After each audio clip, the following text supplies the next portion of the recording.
வெற்றி நடை போடுகிறது.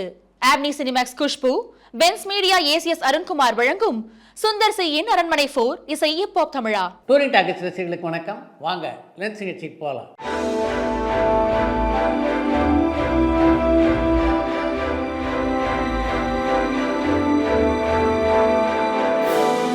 என்னம்மா முதல் கேள்வி? அரண்மனை 4 படத்தோட வெற்றியை தொடர்ந்து அரண்மனை 5 உருவாக வாய்ப்பு இருக்கான்னு மலேசியால இருந்து சிவனேஷ் கேட்டிருக்காங்க.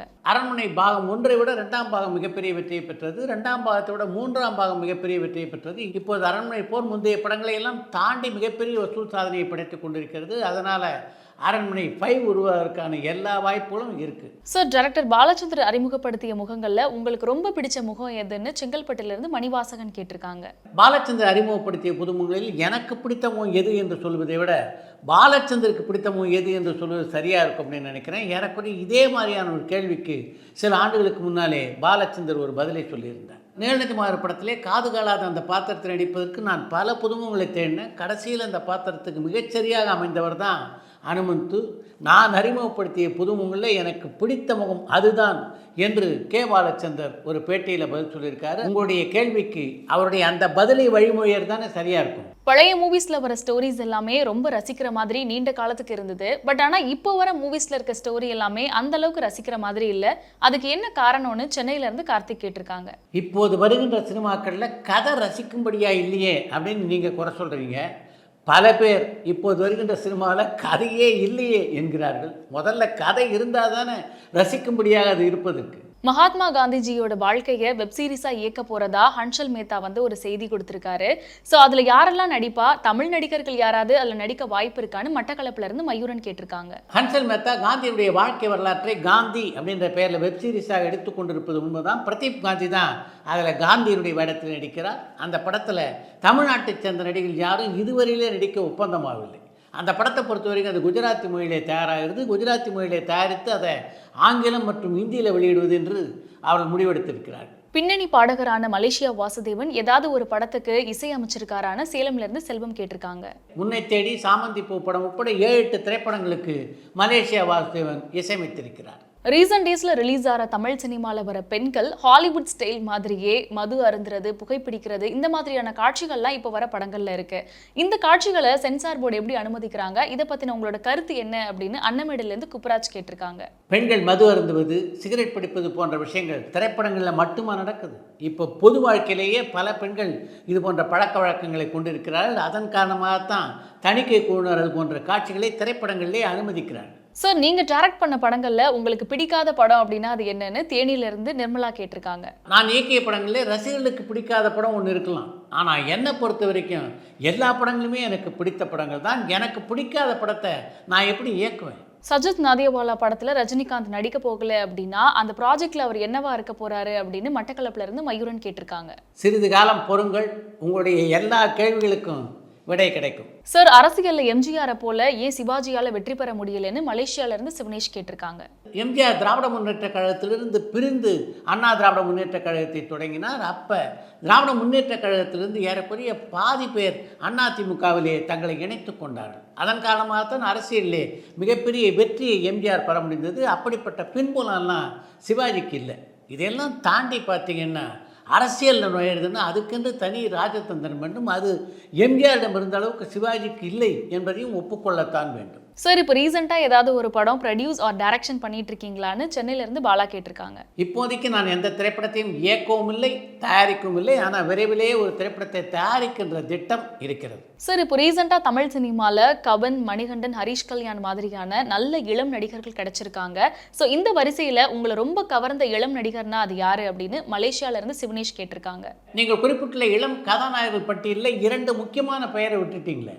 ஒன்று துருவ் விக்ரம், இன்னொன்று ரியோ ராஜ். சார், பாரதி ராஜா படங்கள்ல நடிக்கும் போது அந்த படத்தோட டைரக்டர்ஸ் அவர்கிட்ட சஜஷன் கேட்பாங்களான்னு அம்ஜிக்கரையிலேருந்து பப்பு கேட்டிருக்காங்க. பாரதி ராஜாவை பொறுத்தவரையிலே இப்போதெல்லாம் திரைப்படங்களில் நடிக்க போனால் நடிகராக மட்டும்தான் செயல்படுகிறாரே தவிர தான் ஒரு இயக்குனர் அப்படின்ற எண்ணத்தோடு எந்த படப்பிடிப்பிலும் அவர் கலந்து கொள்வதில்லை. சார், ஸ்ரீவித்யா பேரை கேட்டா உங்களோட நினைவுக்கு வர்றது எதுன்னு ஆண்டிப்பட்டியிலேருந்து ரத்னம் கேட்டிருக்காங்க. நான் பத்திரிகையாளனாக இருந்த காலகட்டத்திலேருந்து ஸ்ரீவித்யாவை எனக்கு ரொம்ப நல்லா தெரியும். என்னுடைய பார்வையிலே மிக புத்திசாலியான ஒரு நடிகை தான் ஸ்ரீவித்யா.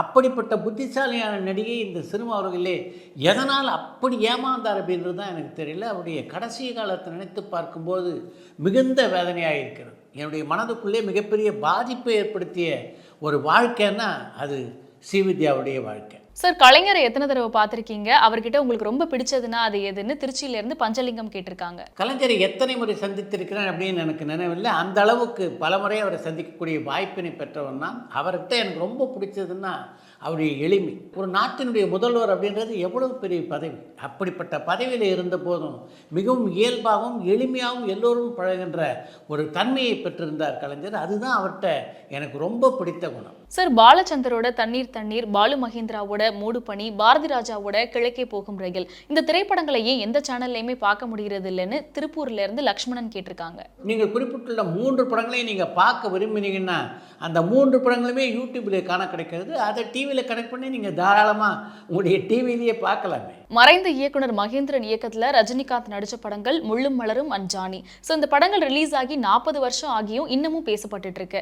பட் ஆனால் அந்த படத்தோட டைரக்டர் ஒரு இன்டர்வியூல இந்த படங்கள் ரெண்டுமே வசூல் ரீதியா வெற்றி படம் இல்லை அப்படின்னு சொல்லியிருக்காரு. ஸோ ஆக சிறந்த ரொம்ப தரமான படங்களான இந்த 2 படங்களுக்கும் அந்த காலத்து மக்கள் ஏன் வரவேற்பு கொடுக்கல அப்படின்னு வடபழனியிலிருந்து ஜெயா கேட்டிருக்காங்க. மகேந்திரனே ஒரு பேட்டியிலே அப்படிப்பட்ட ஒரு தகவலை சொல்லியிருப்பதாக நீங்கள் சொல்கிறீங்க. எனக்கு தெரிந்து முள்ளும் மலரும் திரைப்படத்தை பொறுத்த வரைக்கும் அந்த படம் மிகப்பெரிய வெற்றி படமாகவே அமைந்தது.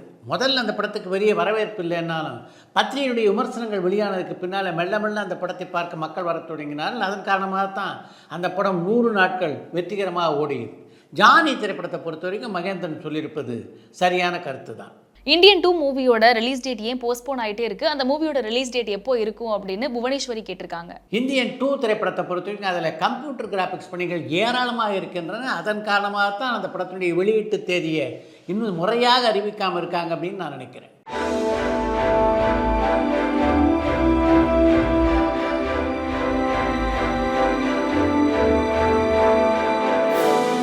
சார், லிரிசிஸ்ட் ஆகணும்னு வாய்ப்பு தேடி போறவங்க யாரை போய் மீட் பண்ணணும் அப்படின்னு சென்னையில இருந்து பாலா கேட்டிருக்காங்க. பாடலாசிரியர் வர வேண்டும் அப்படின்னு விரும்புகிறவங்க இசையமைப்பாளர்களை சந்திக்கிறது தான் பொருத்தமாக இருக்கும்.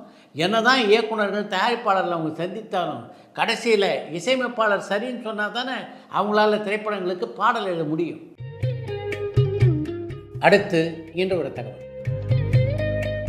சரவணா பிலிம்ஸ் என்ற பெயரிலே ஒரு திரைப்பட நிறுவனத்தை தொடங்கி எம்ஜிஆர், சிவாஜி உட்பட தமிழ் சினிமாவின் முன்னணி கதாநாயகர்கள் பல பேரை வைத்து 27 திரைப்படங்களை தயாரித்த ஜி.என். வேலுமணி அடிப்படையிலே ஒரு தையல்கார். காங்கிரஸ் கட்சியிலே மிகுந்த ஈடுபாடு கொண்டிருந்த ஜி.என். வேலுமணி கதரை தவிர வேறு உடையை அணிய மாட்டார். அதே மாதிரி கதரை தவிர வேறு துணியை தொடவும் மாட்டார். காமராஜருடைய அபிமானத்துக்குரிய தொண்டராக இருந்தவர் தான் ஜி.என். வேலுமணி. திரைப்பட உலகிலும் பல சாதனைகளை புரிந்தவர்.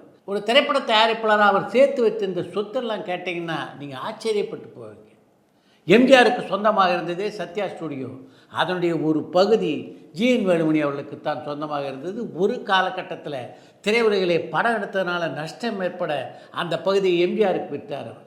அதுக்கு பின்னால் வலசரவாக்கத்தில் எடுத்துக்கிட்டிங்கன்னா கே.ஆர். விஜயா தோட்டம் என்ற பெயரிலே மிகப்பெரிய தோட்டம் கே.ஆர். விஜயாவுக்கு சொந்தமானதாக இருந்தது. அந்த தோட்டத்துக்கு முதல்ல சொந்தக்காரராக இருந்தவர்னா அது ஜி.என். வேலுமணி தான். அவர் கே.ஆர். விஜயாவுக்கு விற்றதுக்கு பின்னால் தான் அந்த தோட்டம் கே.ஆர். விஜயாவுடைய தோட்டம் என்று பெயர் பெற்றது. ஒரு காலகட்டத்திலே தமிழ் சினிமாவிலே மிகப்பெரிய செல்வாக்கோடு இருந்த ஜி.என். வேலுமணியுடைய சாம்ராஜ்யம் எதனால் சரிந்தது அப்படின்னு தெரிஞ்சால் நீங்கள் ஆச்சரியப்பட்டு போவீங்க. வேலுமணி எடுத்த திரைப்படமான பாகப்பிரிவினுடைய இந்தி பட உரிமைகளை 30,000 ரூபாய்க்கு வாங்கி பாசு மேனன் அது இந்தியில் எடுத்தார். அந்த படம் 30 லட்சம் ரூபாயை அவருக்கு சம்பாதித்து கொடுத்தது. தன்னிடமிருந்த பாகப்பிரிவினை அவருக்கு விற்றுவிட்டு ராஜ்குமார் என்ற பெயரிலே ஒரு இந்தி படத்தை தயாரித்தார் ஜி.என். வேலுமணி. அவருடைய சரிவுக்கெல்லாம் அதுதான் காரணமாக அமைந்தது என்பதை பார்க்கும்போது தான் காலம் ஒரு மனிதனுடைய வாழ்க்கையில் எப்படியெல்லாம் விளையாடுகிறது என்பதை நம்மால் புரிந்து கொள்ள முடிகிறது.